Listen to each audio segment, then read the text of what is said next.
کانگڑا قلعہ ہندوستان کے شہر کانگڑا کے مضافات میں دھرمشالہ قصبے سے 20 کلومیٹر کے فاصلے پر واقع ہے۔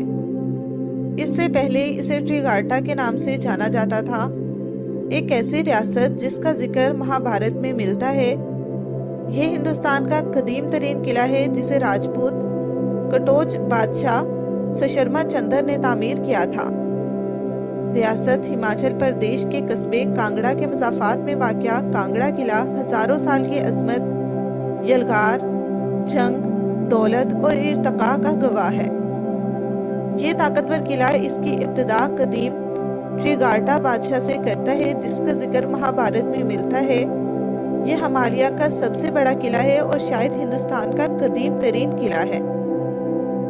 بیاس کی نچلی وادی اور اس کی معاون ندیوں پر قبضہ کرتے ہوئے یہ پہلے پنجاب اور ہماچل کے سرکردہ پہاڑی مقامات میں سے ایک تھا۔ کہا جاتا ہے کہ کانگڑا قلعہ تقریباً 3500 سال قبل کٹوچ خاندان کے مہاراجا سشرما چندر نے بنوایا تھا۔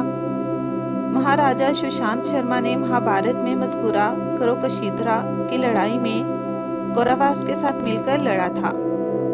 شکست کھانے کے بعد اس نے تریگارٹا کو اپنے کنٹرول میں لے لیا اور کانگڑا قلعہ تعمیر کیا۔ کانگڑا قلعہ برجیشوی کا مندر تھا، اس لیے اسے عقیدت مندوں سے بہت سے قیمتی تحائف اور عطیات ملے۔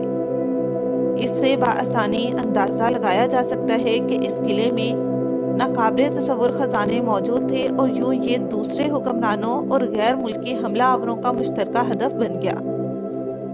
قلعہ پر حملہ کرنے والا پہلا حکمران 470 عیسوی میں کشمیر کا راجا سریشٹھا تھا۔ قلعہ پر حملہ غیر ملکی غزنی کے محمود نے 1009 میں کیا تھا اور ان کے نقش قدم پر چلتے ہوئے ترک سلطان محمد بن تغلق اور اس کے جانشین فیروز شاہ تغلق نے اس کی موت کے بعد اقتدار سنبھالا۔ ان غیر ملکی حملہ آوروں نے صرف خزانے کی تلاش میں قلعہ پر حملہ کیا۔ کہا جاتا ہے کہ محمود نے اپنے حملے کے دوران قلعہ کے اندر سب کو مار ڈالا اور دولت کے کنویں لوٹ لیے۔ اکبر کی طرف سے 1615 میں کانگڑا قلعے کو ترکوں سے چھیننے کی 52 ناکام کوششوں کے بعد بالآخر اس کے بیٹے جہانگیر نے 1620 میں قلعہ پر قبضہ کر لیا۔ 1758 میں کٹوچوں کے جانشین گھمند چند کو احمد شاہ ابدالی نے جلندھر کا گورنر مقرر کیا تھا۔ اس کے پوتے سنسار چند نے اپنی افواج کو مضبوط کیا اور آخر کار حکمران سیف علی خان کو شکست دے کر 1679 میں اپنے آباء اجداد کا تخت واپس لے لیا۔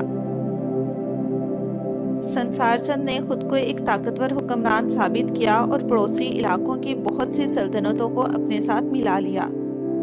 شکست خوردہ بادشاہ پھر گورکھا کمانڈر امر سنگھ تھاپا سے مدد مانگنے گئے۔ گورکھا فوجیوں نے قلعہ پر حملہ کر کے اس پر قبضہ کر لیا۔ اس شکست نے مہاراجا سنسار چند کو مہاراجا رنجیت سنگھ کے ساتھ اتحاد کرنے پر مجبور کر دیا۔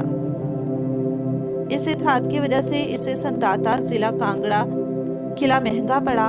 کانگڑا کے حکمران دوبارہ کبھی بھی قلعہ پر تسلط حاصل نہ کر سکے۔